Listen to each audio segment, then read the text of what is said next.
with intense and previously unseen video, and in testimony from a documentary filmmaker and a U.S. Capitol police officer who suffered a traumatic brain injury. I saw friends with blood all over their faces. I was slipping in people's blood. 6 Democratic and 2 Republican lawmakers made public for the first time their year-long investigation into the January 6, 2021 breach of the U.S. Capitol.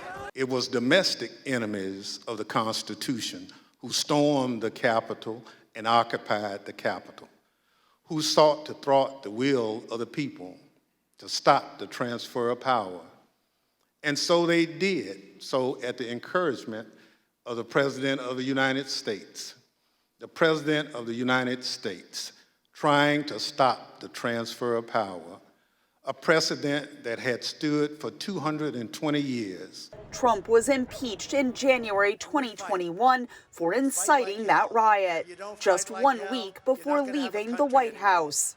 Lawmakers leading the congressional investigation, encompassing hundreds of interviews and thousands of documents, said they will go further, making the case Trump planned and executed a violent coup to hold on to the presidency. President Trump summoned the mob, assembled the mob, and lit the flame of this attack. You will also hear about plots to commit seditious conspiracy on January 6th, a crime defined in our laws as conspiring to overthrow, put down, or destroy by force the government of the United States. This first hearing focused on the Proud Boys and the Oath Keepers, extremist groups with individuals who have been charged with seditious conspiracy in connection with the January 6th attack.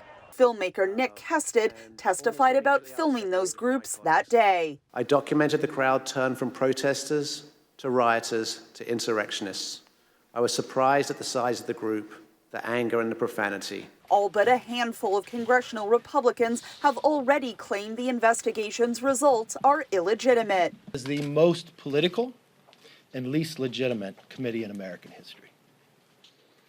It has used congressional subpoenas to attack Republicans, violate due process, and infringe on the political speech of private citizens.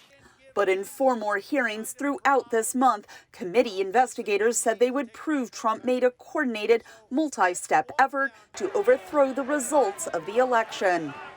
With upcoming midterm elections deciding control of Congress, the stakes for making that case are high. I think it was a clear, flagrant violation of the Constitution.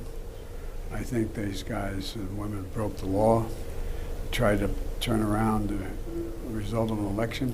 The January 6th committee does not hold any legal power, but can recommend prosecutions to the Justice Department. To date, more than 725 individuals have been arrested for their actions that day. Catherine Gibson, VOA News, Washington.